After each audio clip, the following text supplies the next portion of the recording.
Kalau di tempat jin buang anak, kan, yang tidak ada daya belinya, kurang daya, bahkan kurang tidak ada daya belinya, makanya saya sebut adalah jin dan genderuwo, kecil anak gitu ya.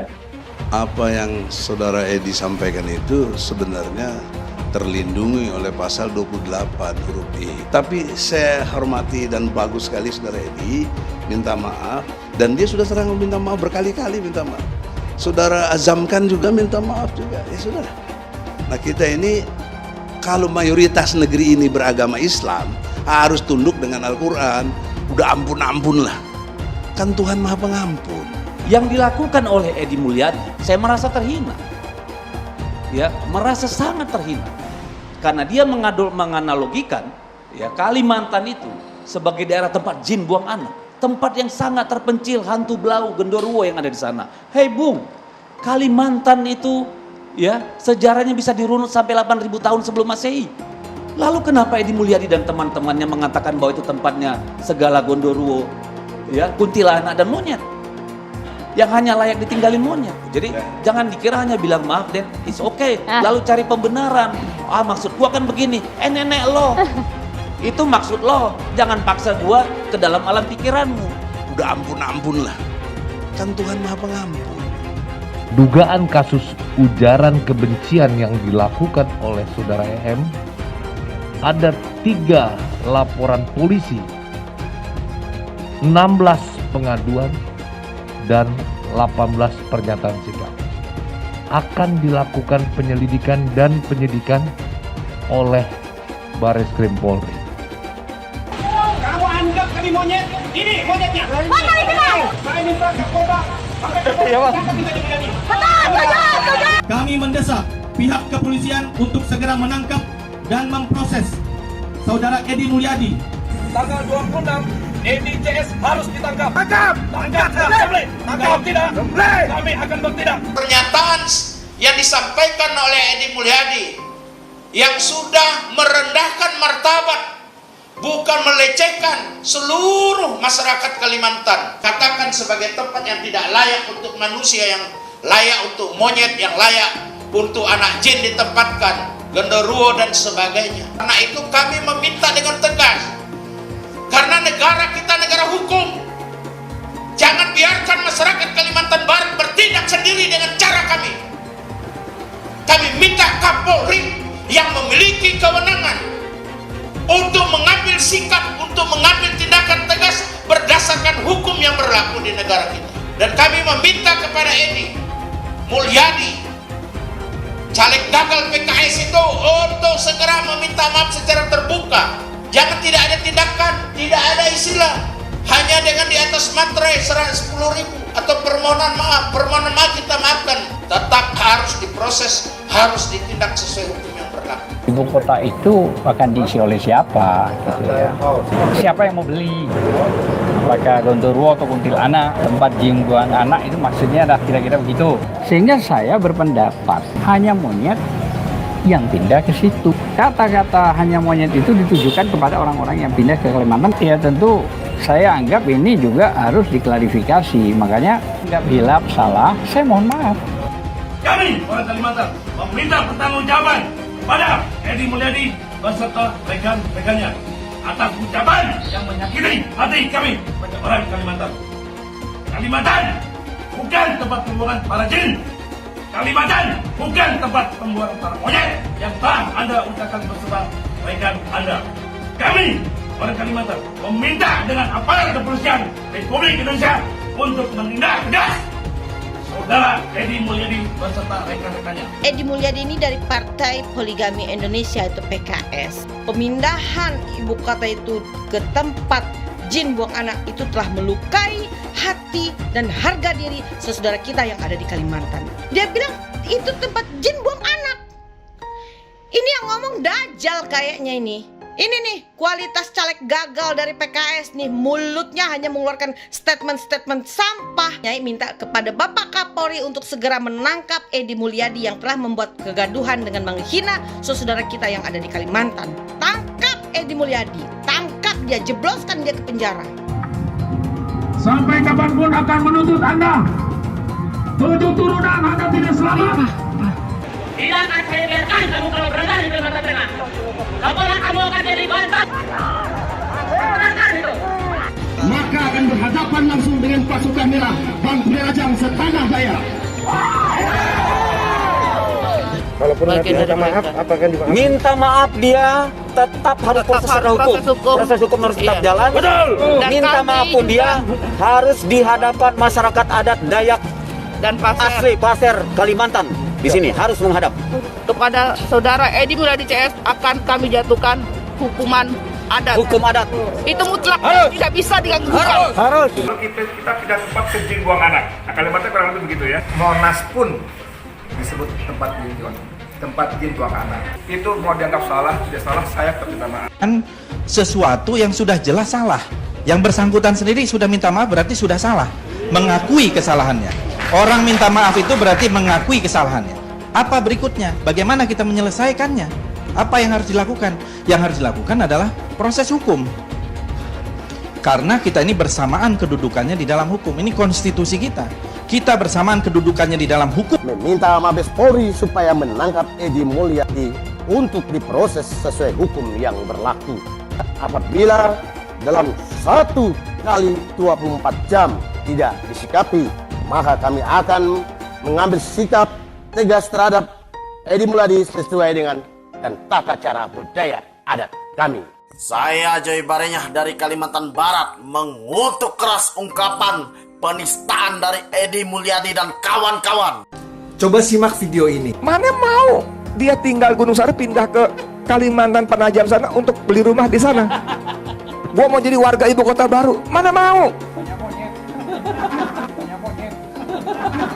Pertama mereka bilang tidak akan ada orang yang mau tinggal di Kalimantan. Maaf, hanya monyet yang mau tinggal di sana. Lalu dijual pindah ke tempat jin buang anak. Tempat jin buang anak. Kedua mereka bilang Kalimantan itu tempat jin buang anak. Pasarnya siapa? Kalau pasarnya kuntilanak genderuwo ngapain gue bangun di sana? Ketiga, mereka bilang tidak akan ada pengembang yang mau bangun di Kalimantan karena pasar di Kalimantan itu kuntilanak dan genderuwo. Sama saja mereka menyamakan warga Kalimantan itu dengan makhluk halus. Menurut saya ini adalah penghinaan yang sangat keji pada warga Kalimantan Timur pada khususnya dan warga Kalimantan pada umumnya. Semoga menjadi atensi bagi teman-teman di Kalimantan sana. Pemindahan ibu kota merupakan agenda PKI. Gue mau beli tanah lu ntar jadi mall punya gue gitu. Gue nggak mau kalau si Alfian nggak dipenjara. Coba. Jadi mereka sekarang udah terang-terangan. Jadi kalau saya bilang di istana ada PKI, memang PKI di sana sarangnya. Soekarno nggak ada alasan kita memuja-muja dia berlebihan bahwa dia pembaca teks proklamasi. Ya, kita nggak akan membantah itu. Tapi nggak ada istimewanya. Nanti di Kalimantan ini adalah ibu kota Beijing baru, saudara. Bagi Allah SWT menciptakan bumi ini remeh, saudara. Apalagi kemudian dibanding menjatuhkan rezim ini, saudara. Lebih sulit menjatuhkan rezim ini atau menciptakan bumi dan langit, saudara. Allah itu mudah untuk memutar, saudara, matahari, saudara. Apalagi kalau menjatuhkan rezim ini ketika dia itu perang dengan Allah SWT. Apa yang saya katakan? Ganti rezim, ganti sistem. Apa sekali lagi saudara-saudara kalian? Ganti rezim, ganti sistem. Kesempatan yang baik ini, saya aktivis 98 yang sangat senang dengan syariah. Saya tawarkan syariah Islam untuk negeri ini lebih baik. Pengembang-pengembang Cina yang membangun di sana, mereka nggak masalah rugi kosong, nggak masalah karena pasti ada penduduk yang dikirim ke sana. Siapa? Warga RRC tinggal di sana. Masa gini aja nggak ngerti sih? Masa Menteri Pertahanan kayak begini aja nggak ngerti sih? Menteri Pertahanan ini Jenderal Bintang 3. Macan yang menjadi kayak mengeong, nggak ngerti begini aja. Gebleknya kelewatan gitu loh. Kalau saya bilang goblok nggak enak ya. Saya nggak ngomong goblok ya, nggak ngomong goblok nih saya ngomong geblek. Halo Prabowo Subianto, kamu dengar suara saya? Masa itu nggak masuk dalam perhitungan kamu, Menteri Pertahanan? Bahwa ibu kota baru kita ini adalah bagian dari transformasi besar-besaran yang ingin kita lakukan tersebut. Pembangunan ibu kota baru ini bukan semata-mata memindahkan fisik kantor-kantor pemerintahan. Ini harus dijadikan momentum untuk membangun sebuah kota yang sehat, kota yang efisien, kota yang produktif. Kenapa kita kok ada gerakan di sini kafir? Bahwa patung Garuda itu kafir. Itu dulu yang ditumpas oleh Nabi itu berhala.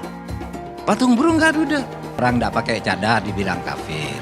Orang kalau tidak begini dibilang kafir. Kalau tidak ikut sistem ini dibilang kafir. Kita semua harus melawan, bukan hanya pemerintah. Rakyat juga minta kita melawan, kita menindak. Halal haram demokrasi. Kita pakai dulu sementara sistem kafir ini. Orang bilang kafir mana bisa? Sementara kalau semuanya sudah baik, kita pakai sistem Islam, naik khalifah. Mencuri listrik. Ini dalil yang mengatakan boleh. Ingat baik-baik, kalau mau mencuri, pegang dalil. Negara yang tidak adil, kalau begitu boleh dicuri. Karena listrik ini diambil dari alam, maka itu milik Allah Subhanahu wa Ta'ala. Punya Allah, berarti milik bersama. Kita curi aja. Apa hukumnya berwisata ke tempat ibadah orang kafir? Contohnya Candi Borobudur.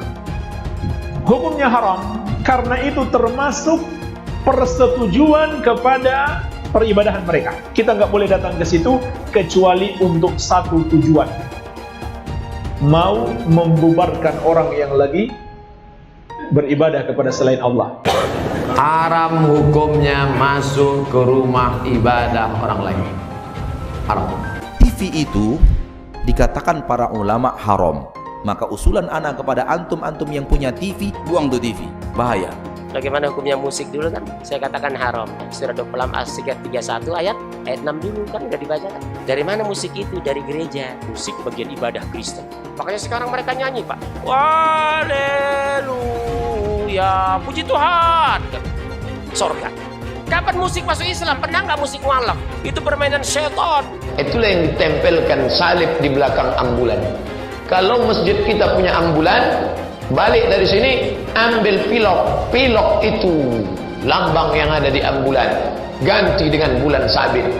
Orang kafir itu di neraka.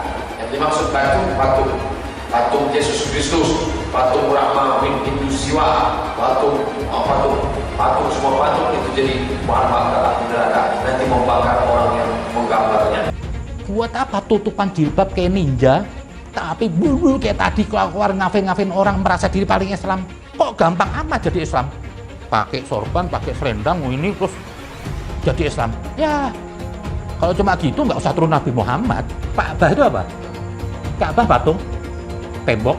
Batu hitam itu ya Allahnya orang Islam. Kenapa harus pergi ke Arab Saudi untuk mutar-mutar batu hitam itu? Bahkan kita kalau naik haji itu putar 7 kali. Sekali putar, cium itu batu hitam. Putar lagi sekali, cium batu hitam itu. Tidak ada masuk surga di dalam Islam itu. Lalu saya tunjukkan ayatnya. Quran surat Al-Ahqaf ayat 9. Jadi Nabi Muhammad tidak tahu apakah dia masuk surga atau tidak. Nah ini yang dimaksudkan oleh Muhammad Kacai bahwa tidak ada keselamatan di dalam Islam. Benar itu ada di dalam Al-Quran kok. Ayatnya ada bahwa Nabi Muhammad ketika sholat didatangi oleh jin dan mengerumuni ketika dia lagi sholat. Ayatnya ada. Orang Islam aja yang nggak tahu ayatnya di mana. Terus ada lagi pertanyaan. Apa maksudnya bahwa Muhammad masuk neraka? Jadi Muhammad itu masuk neraka. Jelas saja karena Al-Quran juga bilang begitu. Quran surat ke-19 ayat 71 dan 72 dan 300 ayat di dalam kitab itu boleh menyelesaikan nyawa orang.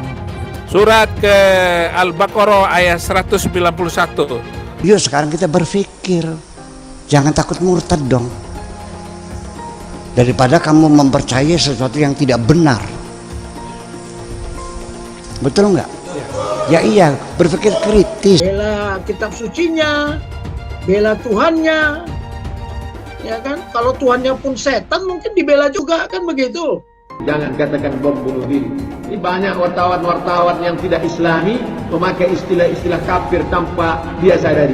Gerakan bunuh diri, padahal gerakan mati syahid. Zaman sahabat Nabi pakai pedang, Zaman sekarang tak pakai pedang, letupkan, ledakkan, mati syahid. Ada pun orang yang mengejek ini mati konyol. Orang mati syahid dia katakan mati konyol.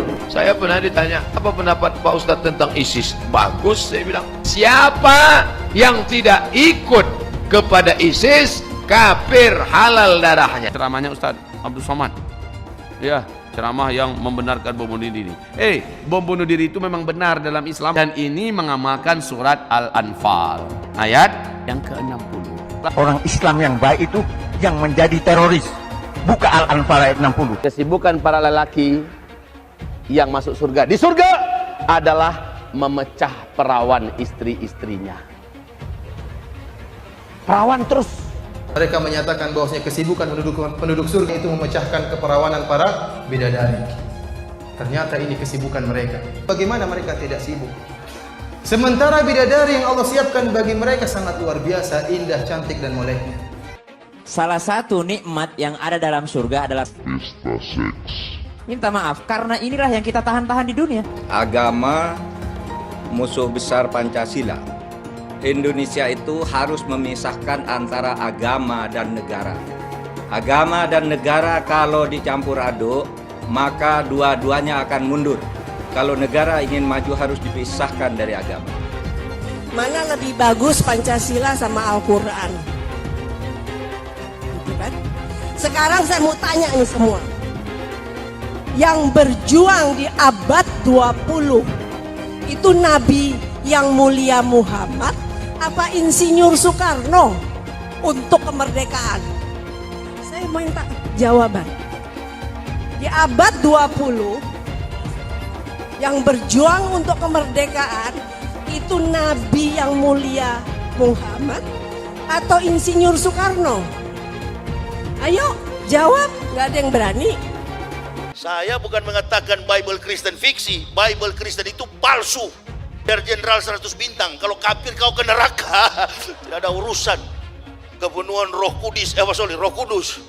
Lapor lagi Roh Kudus, lapor Yahya Waloni bilang Roh Kudus, lapor. Dongeng tambah tahyul sama dengan omong kosong. Makanya di situ judulnya Matius, Markus, Lukas, Stefanus, Tetanus, Spiritus, Captikus. Pancasila Soekarno, ketuhanan ada di pantat. Anak Tuhan dari mana? Kalau Yesus anak Tuhan, bidangnya siapa? Besok di seluruh wilayah Indonesia kami katakan bahwa Karena di salib itu ada jin kafir. Karena di salib itu ada jin kafir. Karena di salib itu ada jin kafir. Haleluya. Kepalanya ke kiri apa ke kanan? Kepalanya ke kiri apa ke kanan? Kita percaya salib itu lambang mulia, bukan jin. Kok ketawa? Aku nggak nyindir siapa-siapa loh. Tidak benar. Saya ulangi, tidak benar bahwa Nabi Muhammad sudah dapat jaminan surga. Nabi Muhammad tidak dijamin masuk surga. Islam masih jauh dari kesempurnaan. Jangan sok Islami lah. Hindarin tuduhan kafir ini semuanya. Arab itu kalau tidak ada Ka'bah nggak punya kehormatan. Bangsa yang nggak punya budaya, bangsa yang tidak melahirkan intelektual. Siapa coba intelektual Islam dari Arab? Tidak ada. Lihat Islam yang ada nih sekarang nih, pengen saya memuntah kok lihatnya. Sudah nggak ada enaknya. Agama mempersulit orang. Tidak ada ayatnya Muhammad masuk surga. Muhammad sendiri dikerumuni jin. Ada ayatnya Muhammad dikerumuni jin. Muhammad itu dekat dengan jin. Pokoknya saya bongkar budal badil. Kitab karangan manusia, kitab dongeng Arab kita bongkar. Ayo nyadar bangsa Indonesia. Nyadar ya, tidak ada apa-apanya Muhammad bin Abdullah itu. Jelas ya ayatnya. Muhammad ini dekat dengan jin. Saya nggak pernah mundur untuk kebenaran, keadilan, kejujuran dan peri kemanusiaan. Gue nggak pernah mundur. Dan gue nggak pernah takut juga sama lu. Siapapun yang rasis, gue akan hadapin. Karena rasis itu tidak berperi kemanusiaan. Sama saya ditanya dulu kan, kamu nyesel nggak statement kamu di Pulau Seribu sehingga masih masuk penjara? Tidak pernah nyesel. Karena saya mengatakan kebenaran. Hai teman-teman, saya mau memperlihatkan transaksi saya hari ini lakukan trading. Ini bukti transaksi saya untung $4.500 US, itu sekitar 68 juta rupiah. Semua keuntungan bisa saya dapatkan dengan fasilitas copy trading. Kalau saya bisa, kalian juga bisa guys. Oke, itu yang mau saya tunjukkan. Like video ini sekarang juga dan gunakan link di kolom deskripsi, maka kalian berhak dapat bonus kalian. Promo ini ada masa waktunya, jadi jangan ketinggalan. Bukan cuma itu saja, transaksi tidak dikenakan fee, baik itu investasi saham, trading forex, komoditas, bitcoin, dan lainnya. Kalian bisa melakukan transaksi berapa kali pun atau unlimited trading. Dan tidak ada fee sama sekali. Jika transaksi di tempat lain sudah berapa fee-nya. Setelah menonton video ini, ayo mendaftar sekuritas hari ini, gratis dan tidak ada minimal deposit. Pastikan kalian menggunakan link di kolom deskripsi untuk mendapatkan welcome bonus. Bukan cuma itu, kalian akan dapat kelas trading online gratis senilai 3 juta rupiah atau $200 jika kalian deposit di bulan ini. Selamat menonton guys, enjoy! Hai semua, dengan saya Jonas Leong. Terima kasih banyak buat kalian, penonton setia yang selalu menonton di channel ini. Saya secara personal sangat menghargai waktu kalian. Dan saya sudah menganggap kalian sebagai family karena kalian selalu support di channel ini. Bagi kalian yang selalu menuliskan opini kalian di kolom komen, saya baca komen kalian satu persatu. Saya baca komen kalian untuk mengetahui opini kalian, tanggapan kalian, dan masukan kalian sangat berguna untuk video selanjutnya. Terima kasih banyak buat kalian yang selalu menekan tombol like di awal video. Video seperti ini membutuhkan waktu dan juga research. Dan ini semua gratis untuk kalian. Jadi pastikan kalian menekan tombol like-nya supaya saya mengetahui kalian menyukai konten yang saya bagikan. Saya ingin memulai dengan kembali menyatakan permohonan maaf yang sebesar-besarnya, sedalam-dalamnya kepada masyarakat Kalimantan atas ucapan saya yang ternyata telah menyinggung. Itu hanya ungkapan, lebih pada kiasan. Kawasan Ancol dulunya tempat jin buang anak. Oke. Lalu ada lagi, dulu Depok itu juga disebut tempat jin buang anak. Ini yang saya hanya bermaksud menunjukkan bahwa istilah tempat jin buang anak itu hanya menunjukkan ungkapan tempat yang jauh. Kita menggunakan diksi yang tidak tepat, yang memancing kontroversi, bahkan kemarahan teman-teman sahabat saya di Kalimantan. Itu salah saya. Walaupun saya akan coba jelaskan bahwa itu kalimat lengkapnya begini. Kalau mereka membangun perumahan, klaster, kompleks, segala macam itu, maka yang pertama mereka pikirkan adalah siapa pembelinya. Siapa pembelinya? Nah, kalau di tempat jin buang anak, kan, yang tidak ada daya belinya, kurang daya, bahkan kurang tidak ada daya belinya, makanya saya sebut dengan istilah jin, genderuwo, kecil anak, gitu ya. Itu mereka pasti nggak mau. Tapi tempat itu akan dimangun oleh siapa? Oleh pengembang dari RRT. Saya ulangi lagi, saya minta maaf, betul-betul minta maaf, karena biar bagaimanapun saya dikasih segala apapun itu salah saya. Itu salah saya, walaupun tadi saya katakan itu hanya ungkapan untuk menggambarkan tempat yang jauh. Tapi saya minta maaf telah menimbulkan hal-hal yang sungguh sangat tidak diharapkan. Harus dipahami apa yang Saudara Edi sampaikan itu sebenarnya terlindungi oleh pasal 28 huruf E. Kebebasan menyatakan pendapat, ya, baik lisan maupun tulisan. Jadi secara hukum sebenarnya tidak ada masalah. Pertanyaan saya, diksi membuang jin itu kan bahasa kiasan, perumpamaan, dan logat Betawi yang sudah seputar Jabodetabek mah nggak masalah. Depok aja dulu tempat jin buang anak. Bahkan Bekasi juga begitu tadi kan, nggak ada yang masalah. Nah, tapi dalam gesekan budaya memang jadi masalah. Jangan ditarik ke hukum adat, jadi bertentangan dengan Undang-Undang 45. Kalau itu yang mau dilaksanakan. Tapi saya hormati dan bagus sekali Saudara Edi, minta maaf. Yang benar adalah kita ikuti Perkap Kapolri, surat edaran Kapolri tahun lalu 2001 bulan Februari. Bahwa untuk persoalan-persoalan yang berkait dengan IT, ya, dan dianggap ada penghinaan unsur SARA dalam perspektif kalau orang itu sudah minta maaf, ya dimaafkan.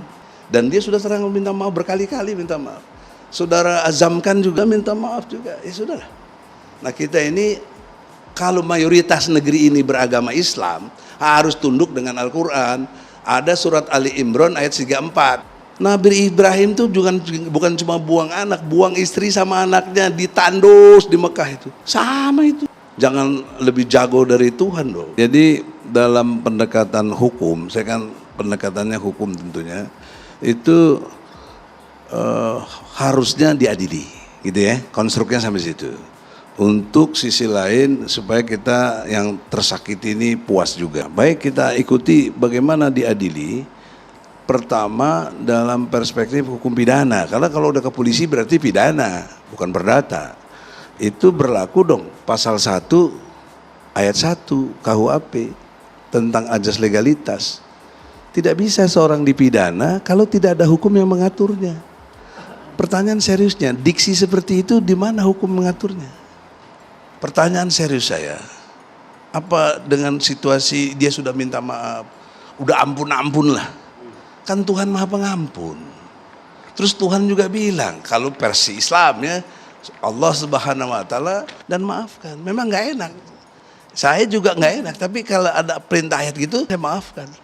Kalau tidak mau ikuti Allah, maafkan dan tanah marah, boleh adili. Dalam perspektif Islam namanya kisos. Nah, si Edi ngomongnya tentang jin buang anak. Nah, kalian mau balas apa sama dia? Mau digebukin? Mau dipotong kayak saya lihat di video ada babi dipotong? Dia akan bicara dalam konstruksi hukum. Karena saya percaya hari-hari ini Mabes Polri itu pasti sedang memanggil ahli bahasa, ahli hukum, ahli psikologi, ahli gesture untuk menentukan apakah masalah ini punya konstruksi hukum yang layak diteruskan ke pengadilan. Dan kalau dibawa ke pengadilan itu hal yang biasa. Sebagai negara hukum, jadi nggak usah kita berpolemik. Bahwa tanpa kekangan adalah tulang punggung demokrasi.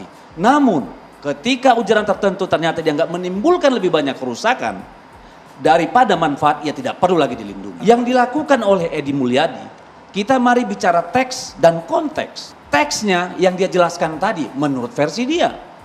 Menurut versi orang lain, beda. Dalam konteks orang yang merasakan, meskipun saya tidak lahir dan besar di Kalimantan, sebagai wakil rakyat yang dari Kalimantan, saya merasa terhina. Ya, merasa sangat terhina. Karena dia menganalogikan ya, Kalimantan itu sebagai daerah tempat jin buang anak. Artinya tempat yang maha jauh, tempat yang orang tidak mau datang, tempat yang sangat terpencil, hantu belau, genderuwo yang ada di sana. Hei Bung, Kalimantan itu ya sejarahnya bisa dirunut sampai 8.000 tahun sebelum Masehi. Ya, ini sejarah yang panjang. Yang dia hina itu adalah sebuah wilayah hidup di mana di situ ada kebudayaan, di situ ada sejarah, di situ ada tradisi, di situ ada kehormatan dan segalanya. Jadi yang dihina bukan hanya orang Dayak, tapi seluruh etnik yang ada di Kalimantan sebagai sebuah ruang hidup yang hanya layak untuk monyet. Ini yang menjadi persoalan. Supaya kita paham bahwa luka yang ditimbulkan pernyataan itu sangat dalam. Kalimantan itu sudah kita perkosa puluhan tahun, Pak. Batu baranya kita ambil, rakyatnya kita pinggirkan.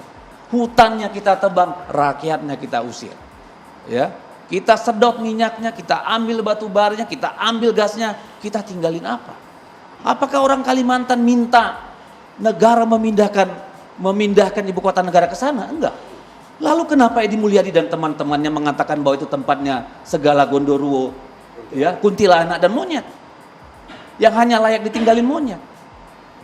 Berapa juta orang dari Jawa ini pergi ke Kalimantan cari makan selama puluhan tahun ini? Soal minta mama gampang. Yang Anda hina ini peradaban ribuan tahun. Tidak saja orang yang hidup, tapi orang yang meninggalkan tradisi yang begitu panjang. Ini yang menjadi persoalan. Menurut saya hukum harus jalan. Karena itulah pengadil yang seadil-adilnya. Jadi jangan dikira hanya bilang maaf dan it's okay. Lalu cari pembenaran. Maksud gua kan begini. Nenek lo. Itu maksud lo. Jangan paksa gua ke dalam alam pikiranmu. Ya, ini musuh peradaban dunia saat ini. Ketika ada media sosial di mana orang sulit membedakan antara ruang privat dengan ruang publik. Nah, inilah maka kita perlu hati-hati. Yang terjadi ini sudah terutama sejak pemilu 2014 hingga saat ini, itu sudah menjadi kebiasaan di kita. Tujuan sebenarnya dia menyatakan itu kan ketidaksetujuan terhadap ibu kota negara. Bagaimana caranya supaya voice dia didengar? Tentu dengan menggunakan diksi-diksi yang akan meng-catch satu audience tertentu. Dan menurut saya cara yang paling murah dan mudah kisruan ini adalah dengan membawa dia ke depan hukum. Karena ini kan negara hukum, apa salahnya? Kebebasan seseorang mengungkapkan pendapat itu terbatasi oleh kebebasan orang lain. Tidak boleh dia melanggar kebebasan orang lain. Ini Begini. harus diproses secara hukum sesuai aturan yang ada. Gitu saja. Dan saya secara pribadi, walaupun saya ini punya darah Kalimantan, bapak saya orang Amuntai, ibu saya orang Betawi, saya lahir di Jakarta. Tapi saya tidak ada urusannya dengan kesukuan. Bagi saya ini bicara tentang keindonesiaan. Terutama tentang kebinekaan. Kita menyepelekan, merendahkan, menghina salah satu suku di Indonesia itu sama dengan merusak sila ketiga dari Pancasila, persatuan Indonesia. Jadi bagi saya tidak ada urusan ini dengan soal suku. Walaupun saya, ya memang saya punya darah Kalimantan, tapi dalam konteks ini saya kecewa, saya menyesali karena saya warga negara yang ingin Pancasila dan Bhinneka Tunggal Ika itu dijunjung tinggi di negeri ini. Suku yang lain, katakan suku Madura, suku Jawa, suku Ambon, suku Batak dihina oleh orang lain, saya ikut marah. Ini Indonesia, tidak boleh orang itu merendahkan suku yang lain. Tidak boleh ada orang merendahkan salah satu suku atau bangsa lain. Apalagi di Indonesia, kita sudah sepakat dengan tadi seperti saya katakan, Pancasila. Sila ketiga itu apa? Persatuan Indonesia. Maka saya bukan karena saya bukan orang Kalimantan, saya tidak perlu tersinggung. Enggak, ini bagi saya urusan kita dalam kehidupan berbangsa dan bernegara. Siapapun menghina atau merendahkan suku apapun di Indonesia itu harus kita nasihat. Ada nasihat dengan cara yang mungkin sekedar bahasa ujaran, tapi juga ada nasihat yang pada akhirnya adalah pelaporan hukum supaya itu menjadi pendidikan kita semua. Nuansa demokrasi yang sudah kita nikmati di Indonesia ini luar biasa, ini kita isilah dengan cara berpikir yang kritis, yang substantif, yang ilmiah, yang intelek. Jangan kemudian dibumbui dengan ujaran kebencian dan lain sebagainya. Siapapun hindari hal-hal semacam itu demi menjaga demokrasi ini menjadi demokrasi yang bermartabat gitu. Coba simak video ini. Mana mau dia tinggal Gunung Sari pindah ke Kalimantan Penajam sana untuk beli rumah di sana. Gua mau jadi warga ibu kota baru. Mana mau? Banyak monyet. Banyak monyet. Pertama mereka bilang tidak akan ada orang yang mau tinggal di Kalimantan. Maaf, hanya monyet yang mau tinggal di sana. Lalu dijual pindah ke tempat jin buang anak. Tempat jin buang anak. Kedua mereka bilang Kalimantan itu tempat jin buang anak. Pasarnya siapa? Kalau pasarnya kuntilanak genderuwo ngapain gua bangun di sana? Ketiga mereka bilang tidak akan ada pengembang yang mau bangun di Kalimantan karena pasar di Kalimantan itu kuntilanak dan genderuwo. Sama saja mereka menyamakan warga Kalimantan itu dengan makhluk halus. Menurut saya ini adalah penghinaan yang sangat keji pada warga Kalimantan Timur pada khususnya dan warga Kalimantan pada umumnya. Semoga menjadi atensi bagi teman-teman di Kalimantan sana. Makasih banyak buat kalian yang nggak skip dan nonton video ini sampai habis. Saya secara personal sangat menghargai waktu kalian. Makasih banyak buat kalian yang sudah tekan tombol subscribe dan makasih banyak buat kalian yang sudah tekan tombol loncengnya. Jangan lupa bagikan informasi ini ke teman atau family Anda. Mungkin teman atau family Anda membutuhkan investasi ini. Oke guys, sekian dulu dari saya. Jangan lupa follow Instagram saya di @johannesleongofficial untuk kata-kata motivasi setiap harinya. Bagi kalian yang termotivasi nonton video ini, ayo like video ini dan subscribe di channel ini. Dan buat kalian yang sudah subscribe di channel ini, jangan lupa tekan tombol loncengnya supaya kalian mendapatkan notifikasi setiap kali saya upload video. Hai teman-teman, terima kasih banyak buat kalian yang sudah menekan tombol join atau sudah bergabung di channel YouTube Jonas Leong. Ini adalah salah satu feature dari YouTube di mana kalian bisa mensupport channel Jonas Leong untuk lebih semangat membuat konten-konten lainnya. Apa kelebihan ketika kalian join membernya Jonas Leong? Yang pertama, kalian akan mendapatkan badge atau tanda khusus untuk kalian semua, seperti ini. Kita mulai dari new member, 1 bulan, 2 bulan, 6 bulan, 1 tahun, dan juga 2 tahun. Jadi semakin lama kalian berlangganan dengan membershipnya Jonas Leong, maka base Anda akan berevolusi menjadi lebih bagus dan menjadi lebih baik lagi. Yang kedua, kalian bisa menggunakan banyak emoticon yang bisa Anda pakai, seperti ini. Jadi kalian bisa berekspresi menggunakan emoticon yang sudah saya sesuaikan untuk kalian semua pendukung Jonas Leong. Tentu saja ada perbedaan antara orang yang belum membership dan sudah. Dari segi tampilan nama yang di-highlight dan juga logo di samping nama ketika Anda komen. Dan juga komen kalian akan lebih sering saya reply dan juga akan saya pin atau feature di setiap video. Buat kalian yang tidak bisa ikutan atau bergabung membership, tidak masalah. Karena dengan Anda menonton dan juga subscribe channel YouTube Jonas Leong, dengan cara like dan juga komen channel YouTube Jonas Leong, itu sudah cukup untuk mensupport channel Jonas Leong. Ini adalah feature di mana kalian ingin mensupport channel YouTube Jonas Leong secara lebih lagi. Oke teman-teman, terima kasih banyak untuk support yang kalian berikan kepada channel YouTube Jonas Leong. Dan saya akan jumpa kalian di video selanjutnya.